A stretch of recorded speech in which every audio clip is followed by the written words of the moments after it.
History is not an exact science. It is never set in stone.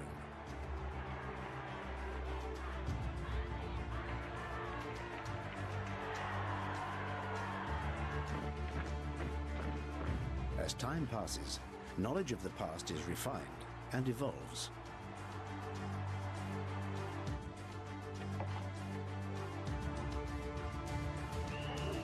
But by definition, existing ideas have thick skins and are hard to shift.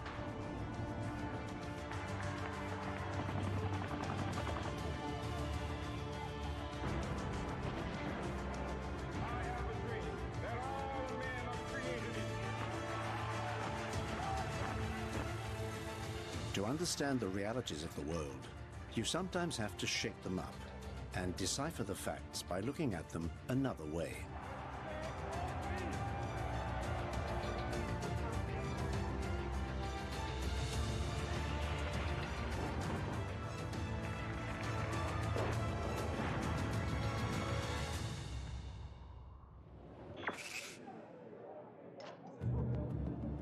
Posterity has left us with an image of the French resistance as partisans acting alone against the Nazi occupiers. And yet...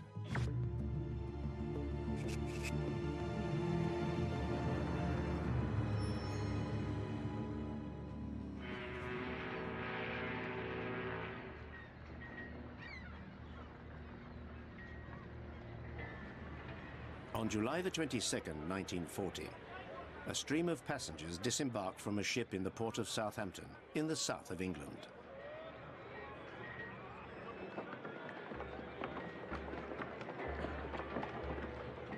They were French, Belgian, Danish, and Polish.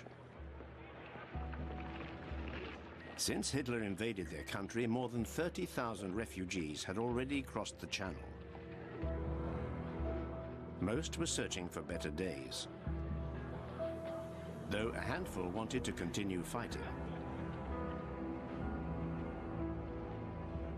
There was nothing to suggest that these resistance fighters would go underground, but they were ready to risk their lives to free their country from Nazism.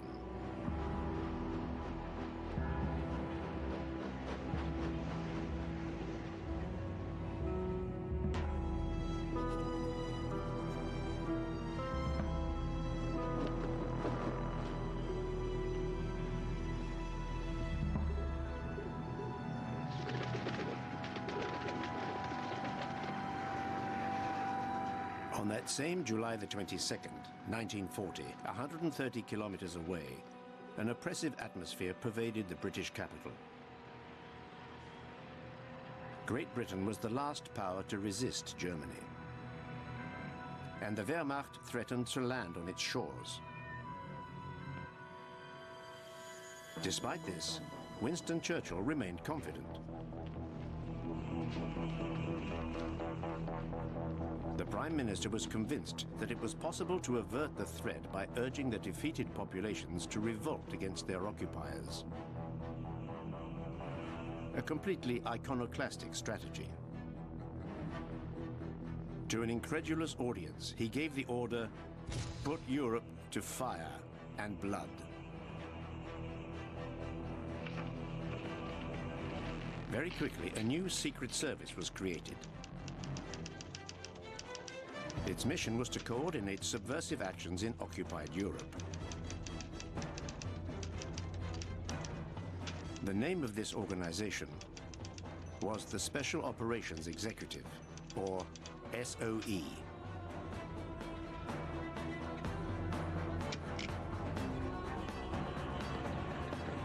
From now on, no holds are barred. Make way for the war of the thugs.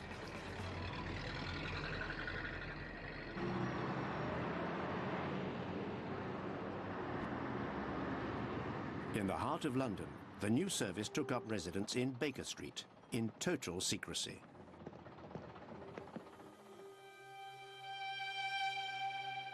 It was from here that a handful of men were to implement the strategy dreamed up by the Prime Minister.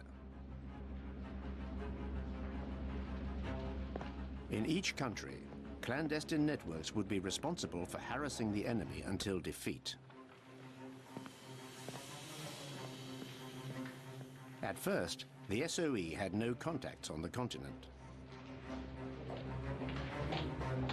Have you seen this telegram? Felix wants a Lysander But picture. one man had a solution. General Gubbins, the mastermind of the operation whose story was brought to the screen. Take this on to Don. A student of guerrilla warfare, Gubbins recommended recruiting hotheads and outliers. Send map reference. Rare jewels were found in aristocratic circles, but also in the pubs frequented by the criminal underworld. The War of the Thugs was inspired by tried and tested techniques, like those employed by Al Capone, who managed to terrorize America in the 1930s with only a few men. And finally in the ports, where refugees ready for combat continued arriving. Their perfect command of the language and customs of their homelands made them ideal recruits who were able to operate without being noticed. By the end of the summer of 1940, patriots of all stripes had joined the ranks of this unlikely army.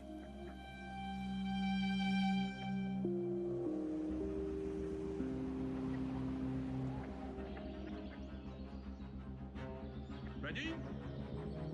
Go! Instructors had only a few weeks to turn these free spirits into special agents in Her Majesty's service. General Gubbins lamented, "The SOE is under intense pressure to be operational as soon as possible. Improvisation is part of our daily program." And shoot to kill!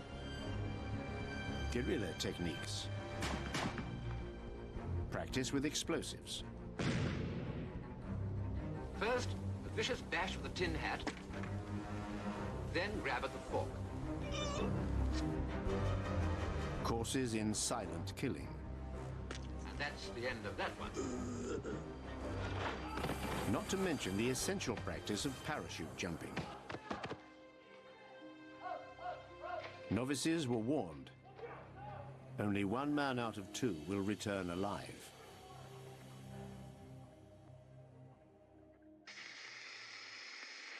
To complement the operations of its agents, London hoped for an uprising of populations incited to revolt. A courage, a confidence, a swagger. The BBC, a new radio weapon, hammered out its slogans. Alle hoorders buiten Nederland. Lang leven het vrije, dan herrezen vaderland.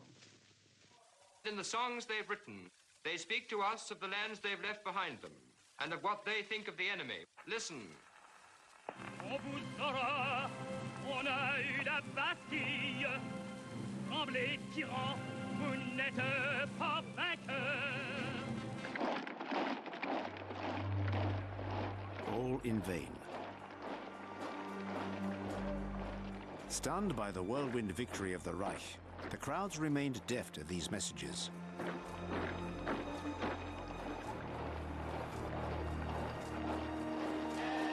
The first resistance fighters tried to oppose the occupying forces with very limited means. Some published underground newspapers.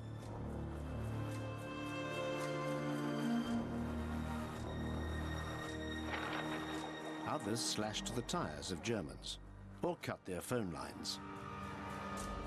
Brave acts, which turned out to be more dangerous than effective.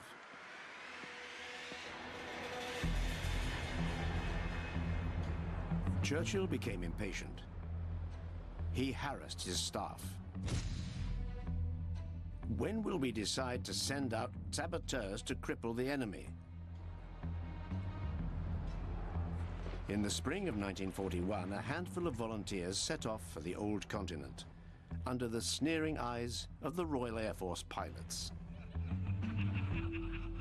Get cracking.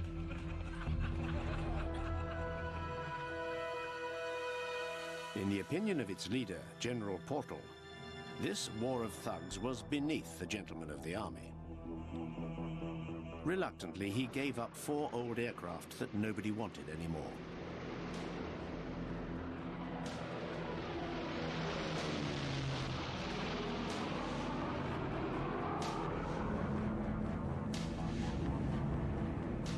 As if to prove the officers right, most of the SOE missions ended in failure.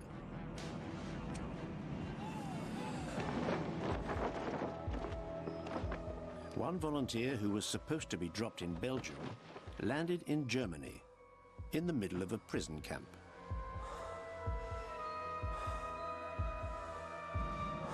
Go! The parachute of the agent, who was supposed to become the leader of the Danish resistance, did not open.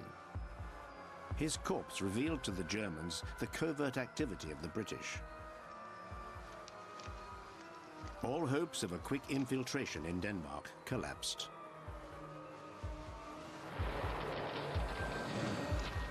In France, the record was hardly better. The success of some operations, including an attack on the Pessac power station, was tarnished by the capriciousness of the craftsmen, who were a little too roguish. They went to Spain to celebrate their success, diluting their patriotism in the fumes of alcohol, with money entrusted to them by the SOE.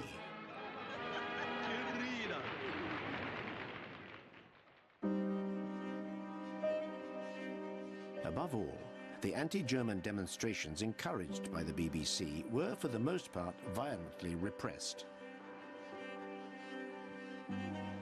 In France, as in Belgium, in Norway as in the Netherlands, the Nazis arrested, deported, or executed.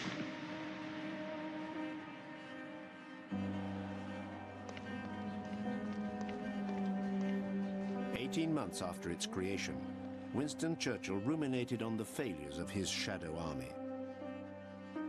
The dream of a general insurrection was dissipating. As for the networks of saboteurs on which he had placed such high hopes, they had failed to set Europe ablaze. In the meantime, the Nazi war machine had imposed its will as far as Moscow. A change of strategy was needed.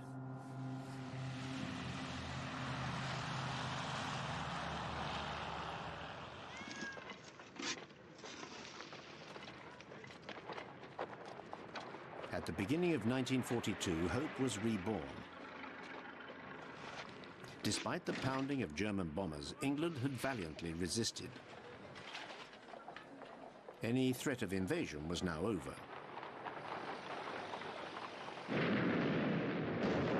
Better still, two great powers joined the ranks of the Allies: the Soviet Union and the United States.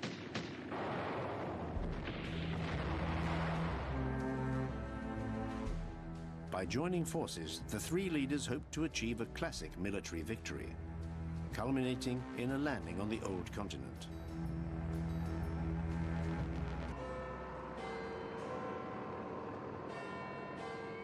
The SOE rose from its ashes. Here's Felix 1, John. Forget about a general uprising. It was time for targeted actions.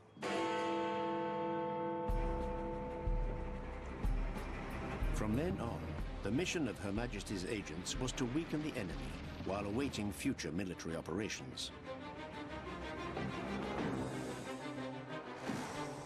Norway, France, Greece, Yugoslavia. In 1 year, 320 emissaries, this time hand-picked, set off for Europe.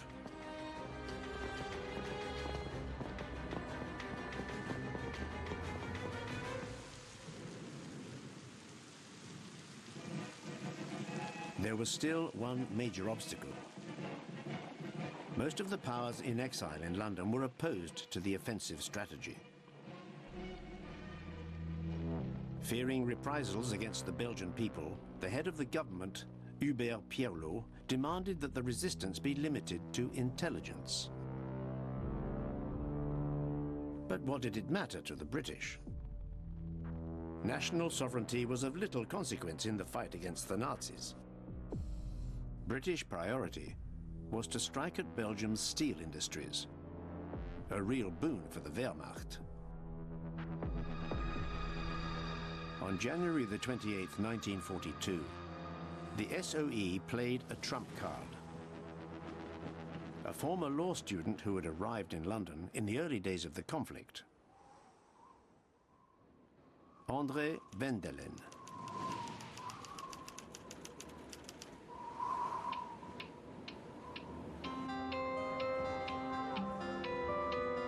His mission, to lay the foundations of a sabotage group in his native land. The rookie agent relied on his old friends from the University of Brussels. A gamble that paid off. They welcomed their fallen comrade as a messiah, and soon nicknamed him the Archangel. These intellectuals, these anti-fascist militants, dreamt of taking action. Together, they created what would later become the dreaded G Group. But they knew nothing about the War of the Thugs. André gave them practical training.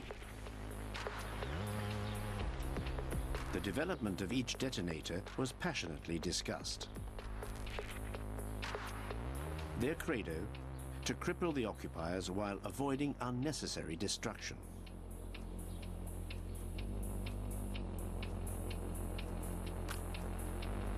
In the spring of 1942, the apprentice saboteurs were ready for their baptism of fire. London designated the targets. Voici notre bulletin d'information au cours duquel vous entendrez quelques messages personnels. Gaby, il va pleuvoir bougrement ce soir.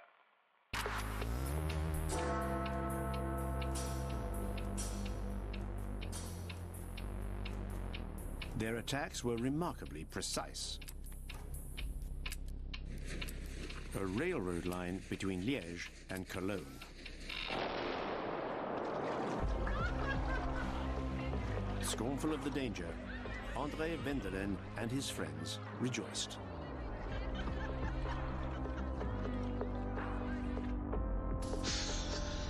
Then they turned to industrial sites.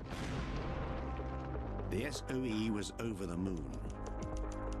His instructors had been right. This officer is most definitely above average. A really first-class man and leader.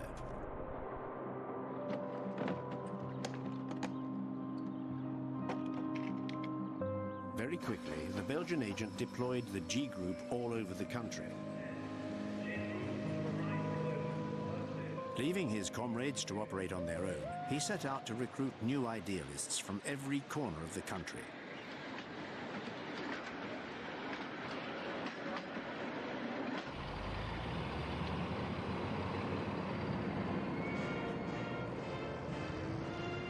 After the Belgian government, London came up against another leader in exile. A much tougher one.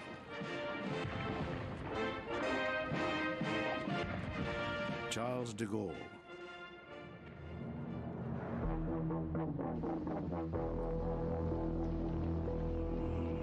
On July the 14th, 1942, a national holiday, this Frenchman was indignant to see the British interfering in the organization of his country's resistance, while he had been battling for months to create unity under his authority. The general demanded to be the only one to organize missions to France. His request fell on deaf ears. Churchill did not want to give him a say, especially since the country would be the scene of the future Allied landing.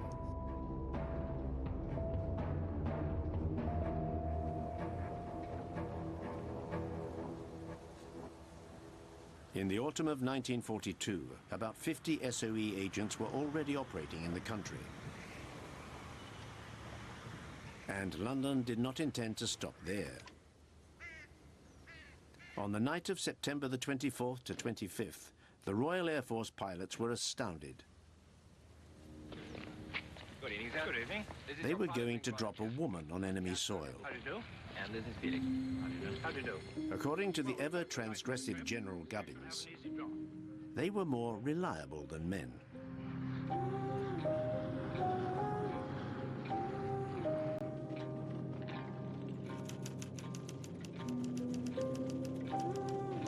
Lise de Bessac, from the old French aristocracy, chose to defend the land of her ancestors under the banner of the Union Jack.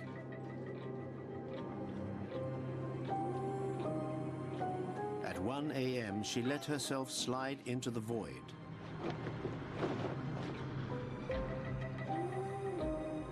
Her destination, Poitiers.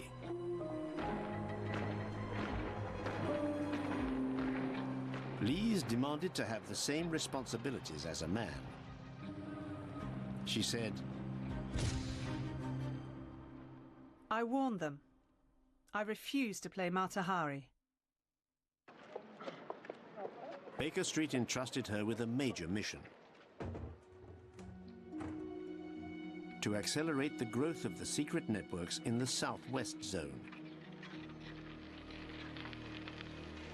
Assuming the identity of Irene Brice, a widow with a passion for archaeology, she traveled day and night in an area of more than 300 square kilometers. Lise de Bessac welcomed and concealed new agents and organized the reception of the explosives, assisted by the Frenchmen she had recruited.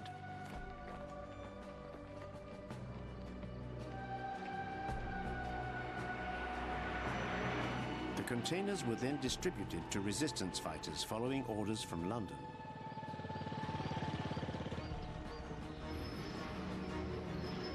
Tirelessly, Lise ensured the liaison between several clandestine networks. Prosper, Bricklayer,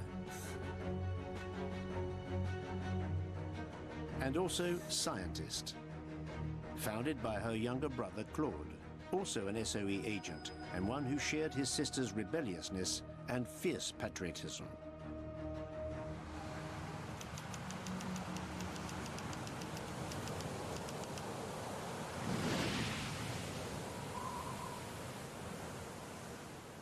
The boisterous Claude de Bessac, who went into action 2 months before his sister, did not hesitate to ask for the most demanding missions. He told his superiors, "I'm strong. I'm even very strong. Tell me what you need." The response came quickly.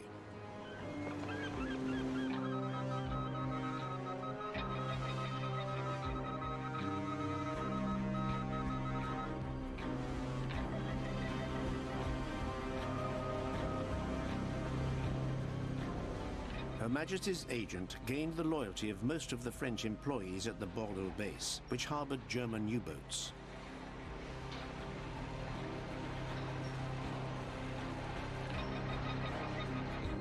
Despite being watched by the occupying forces, the men from Scientist managed to sabotage several enemy submarines.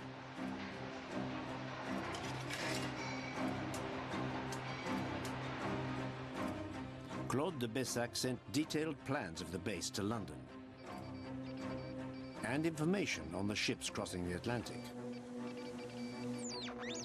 A godsend for the Royal Air Force, which could intensify targeted bombings.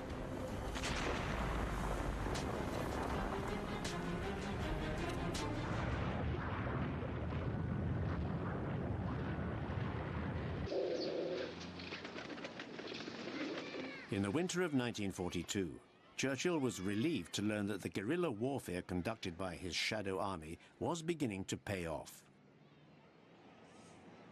He could now entrust the army with a goal of the utmost importance: preventing Hitler from acquiring atomic weapons. That area is absolutely vital.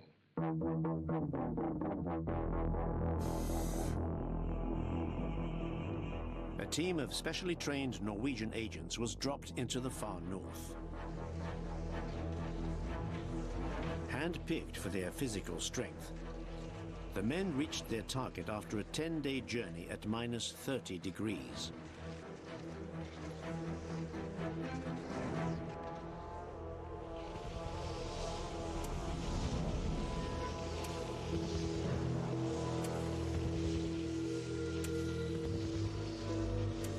Their goal was was to destroy a factory that produced an essential element for the manufacturing of atomic bombs: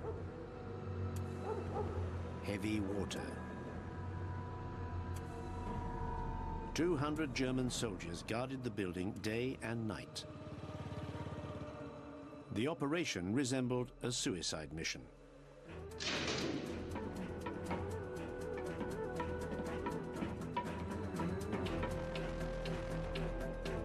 On the night of February the 27th, 1943, the saboteurs managed to place explosives on the machines.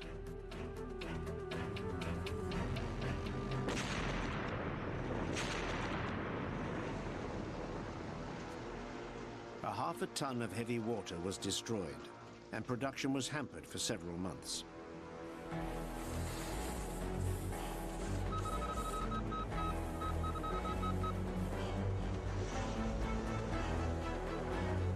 The head of the occupation forces in Norway, General von Falkenhorst, was stunned, declaring, "This is the most glorious strike I have seen in this war." It was time to strike the territory that made the Führer proud: Denmark.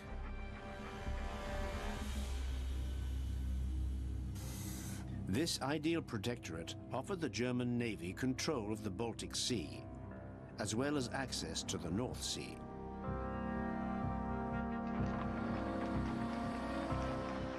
The icing on the cake, the country fed the German troops. Its bacon delighted them all over Europe.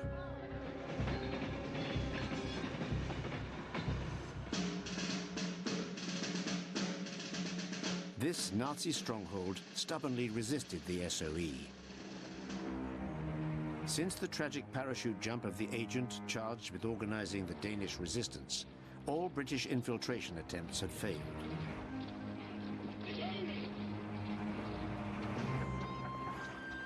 Playing the odds, Baker Street then bet on an unlikely candidate: the adventurer Flemming Moos. Exiled by his family, who had lost hope in his career, he worked in the most remote corners of Africa.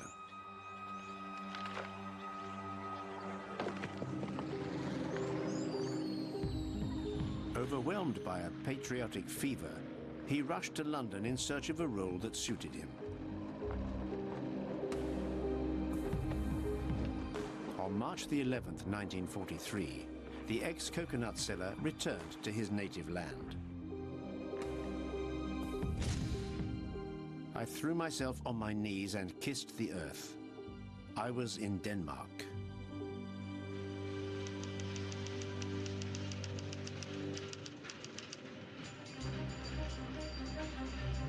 Full of glib charm, the adventurer joined forces with another surprising personality: Monika Wichfeld, an aristocrat who financed the anti-Nazi press. Together, they immediately began remobilizing resistance fighters. A parachute drop and training center was set up on the Wichfeld property.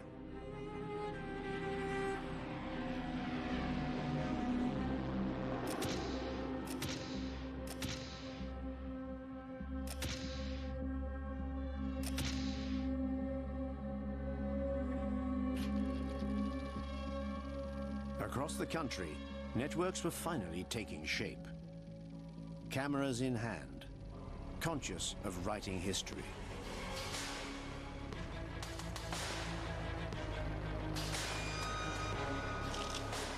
In the spring of 1943, they set Denmark ablaze.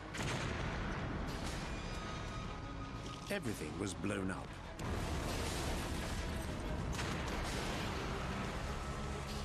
Military vehicle factories, supply convoys for the Wehrmacht, gasoline depots, shipyards.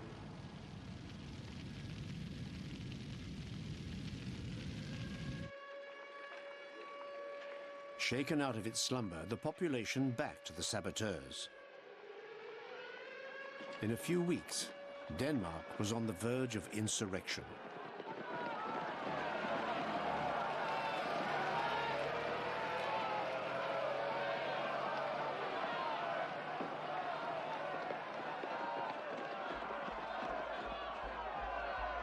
London was alarmed.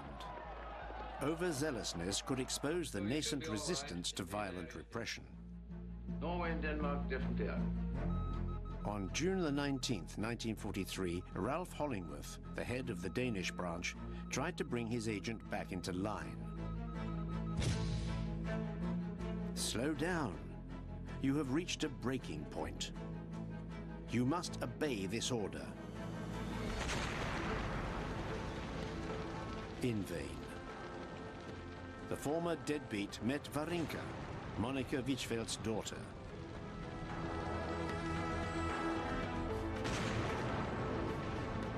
With the woman who would become his second-in-command at his side, he felt his wings spreading.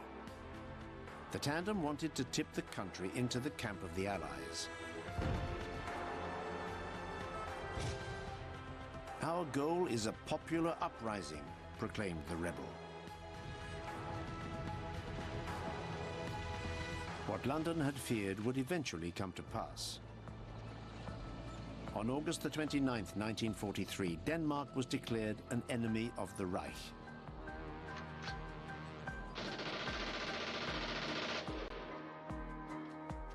Monica Wichfeld was arrested. Fleming and Varinka hunted. Barely organized, the Danish resistance was already in danger.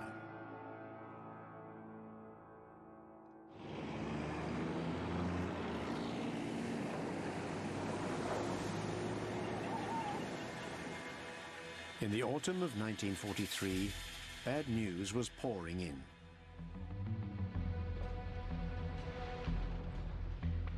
In the east, in Yugoslavia, disturbing reports indicated that the resistance had been losing ground to the Nazi occupiers for months. And for good reason.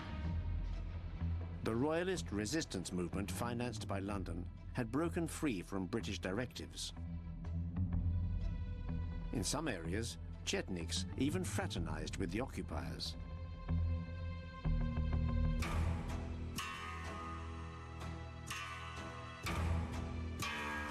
This was a disaster for Churchill. He had been counting on them to hold back a large number of enemy divisions. This time, he got personally involved. He ordered the SOE to send one of his close friends to the scene. Fitzroy MacLean.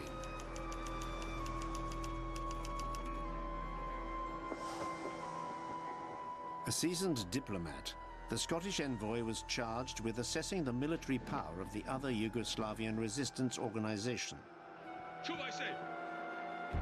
the Communists. Organized in paramilitary groups, they had already won several major battles. But was it worth siding with them? The old lion feared making a pact with the devil. He fumed. The Bolsheviks are crocodiles. How can one trust them at all?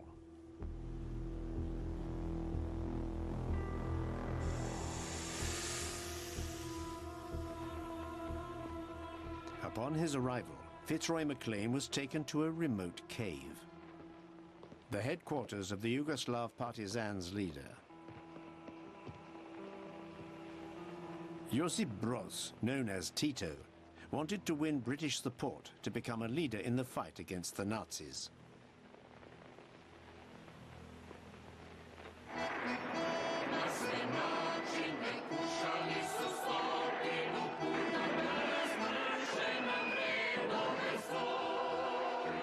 He presented his host with the dream of an ideal society. Among the partisans, everyone would learn to read and would cultivate pride in fighting to liberate their country.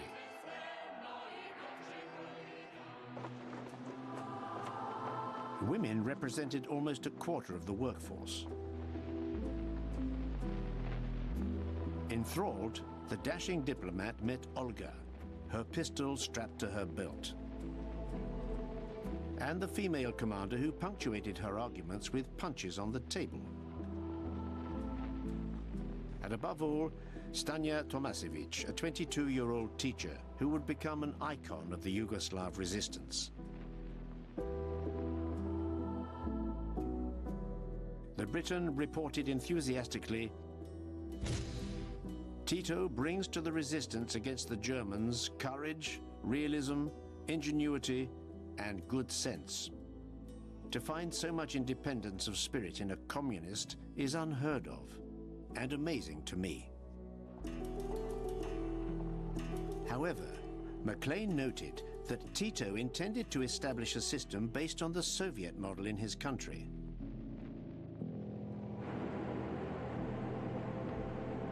The Prime Minister, a pragmatist, swallowed his anti-communism in favor of military efficiency.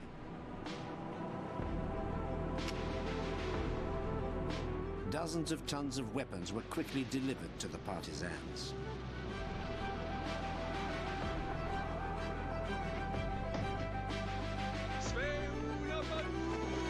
At the end of 1943, they took over large areas of the country.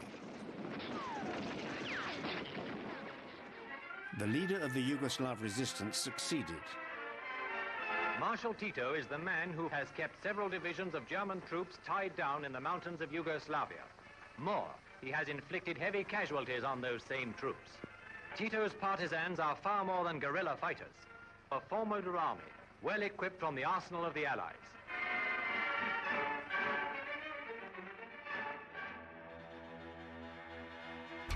The leader of the Yugoslav resistance succeeded. The road to power was now open to him. However, in return for his support, Churchill hoped that he would agree to remove his future government from Moscow's influence.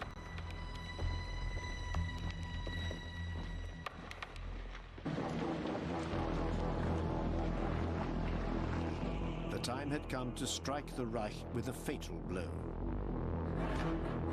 In November 1943, at the Tehran Conference, the British, Americans, and Soviets agreed to set the date of the Normandy landings for the following spring.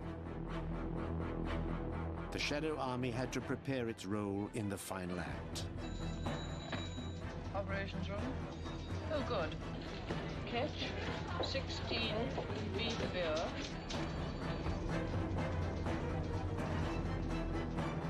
Good morning.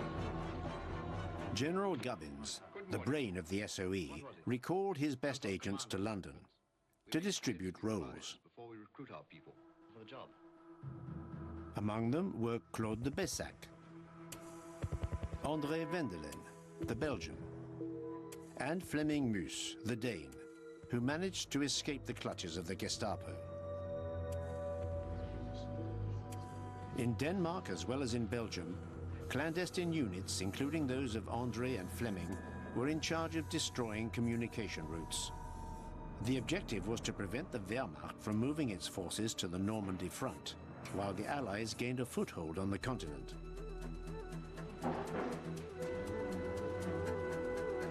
France, as the future theatre of operations, held all of London's attention. The resistance was also charged with blocking the road to German reinforcements. Claude de Bessac was entrusted with the creation of Scientist II, a new operational cell in Normandy, an area free of any SOE presence. This was enough to satisfy his appetite for challenges. Throughout 1944, a blessing from above was dropped on France.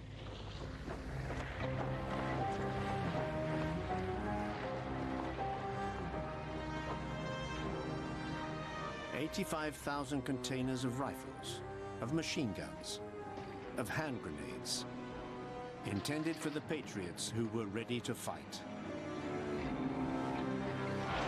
Claude equipped the men of his region. His objective? To subject them all to the orders of London. whatever their political leanings. Gaullists, whom the general managed to keep under his authority, or communists. Louis Petry, known as Loulou, head of the communist formations in Normandy, admitted, "Before, my men and I hated the British. Everything changed when we started working with Claude de Bessac." Uniting the Maquis was one thing. Keeping control of the men who were restless after months of secrecy and who were suddenly armed to the teeth was another. Some of them were eager to fight the occupiers immediately, in spite of the British instructions.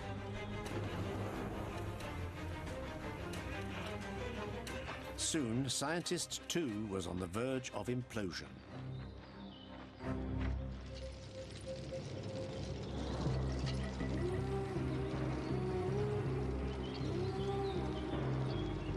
It was Lise de Bessac, who had come to help her brother, who brought the rebels to heel.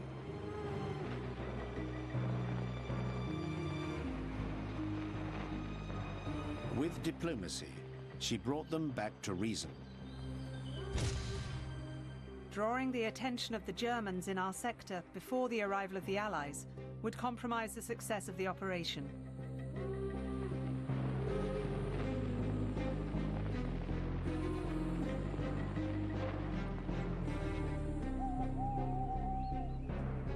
During the night of June the 5th to the 6th, 1944, the messages of the BBC intended for the clandestine organizations finally resounded. Dans le matin brumeux. Je répète, l'appel des laboureurs dans le matin brumeux.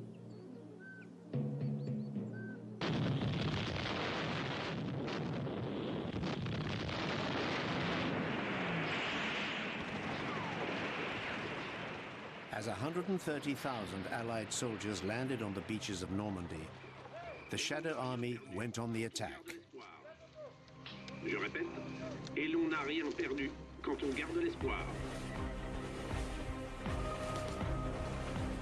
The felling of trees on the roads, destruction of railroads,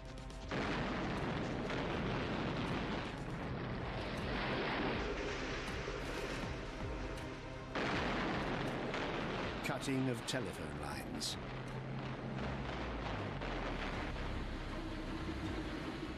Throughout France, 900 acts of sabotage, committed in 24 hours, gave the landed forces time to consolidate the beachhead.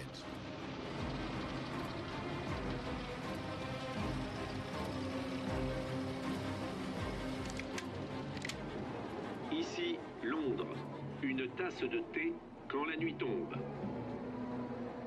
Thanks to their knowledge of the terrain, the resistance fighters then facilitated the progression of the Allies inland.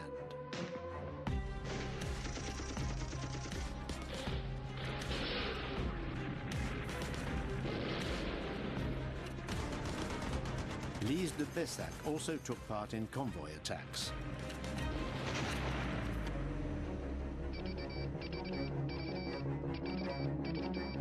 The reports that reached the SOE testified to the effectiveness of this guerrilla warfare.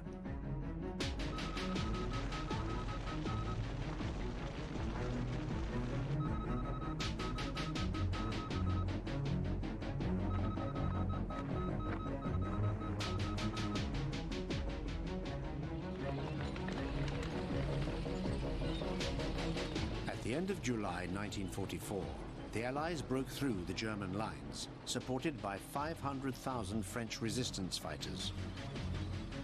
A contribution praised by the media.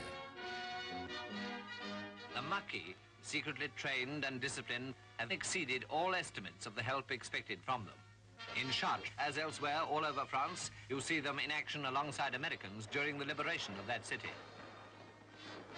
All over France, the men and women of the Maquis have been terrific.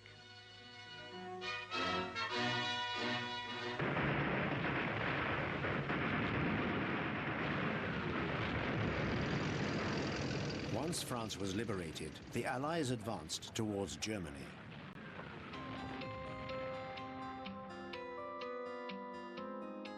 In Belgium, the companions of the Archangel, André Vendelin, numbered more than 4,000 members. They worked furiously for the liberation of their country.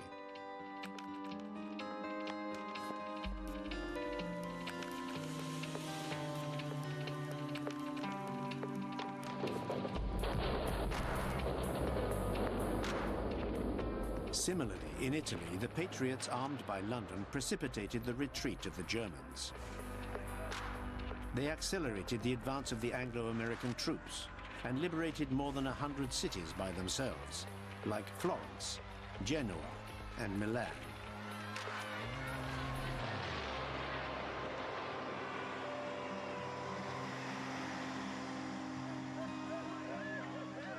In the autumn of 1944, even though all of Churchill's hopes were fulfilled in the West, the situation in the East worried him no end. Tito, the charismatic leader of the Yugoslav partisans, secretly flew to Moscow to make a pact with Stalin.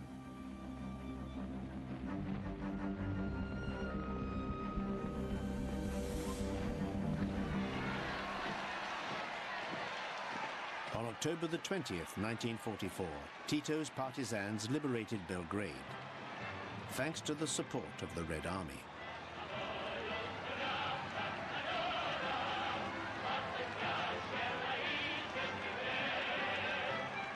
Witnessing the triumph, Fitzroy MacLean reported to Churchill,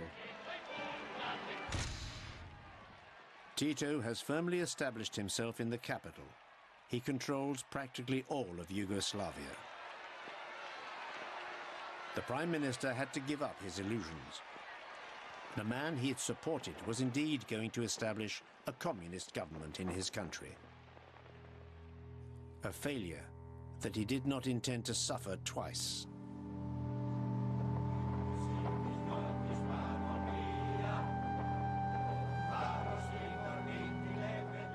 The same threat hung over the neighboring country, Greece.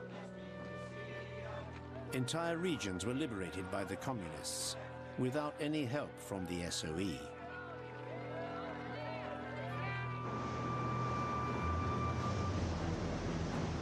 This time, Churchill reacted.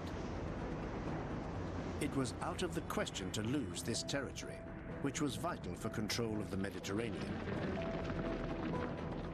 In October 1944, he dispatched the British Army and did not hesitate to bomb the partisan-held districts of Athens.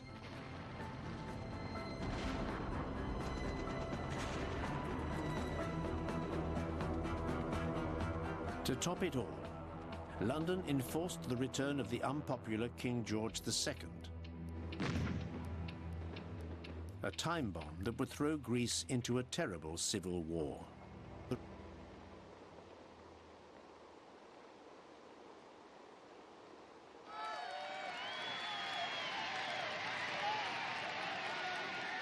On May the 8th, 1945, Germany finally surrendered. The victors gave themselves over to the sheer joy of a deliverance which they had helped to bring about. In Denmark, Agent Mus and his resistance fighters, too far from the action, were not able to participate. However, the rebel was celebrating his own victory. Varinka had succumbed to his charm and had agreed to marry him. In London, Baker Street was also celebrating. Colin Gubbins, the gentleman from SOE, was congratulated by the Commander-in-Chief of the Allied Forces, General Eisenhower, who proclaimed, "I consider that the work of the SOE throughout Europe played a major role in our final and complete victory."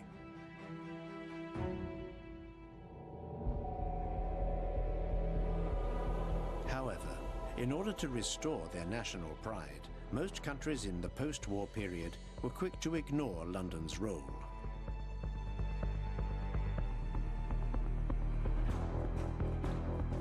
Thus, General de Gaulle immediately expelled the British agents from France. Each nation rewrote history to its advantage. This was made all the more easy as a fire ravaged the Baker Street offices. A part of its archives disappeared in smoke. The heroic legend of populations liberated by their own national resistance forces was set in stone, betraying Winston Churchill's favorite adage, "History is written by the victors."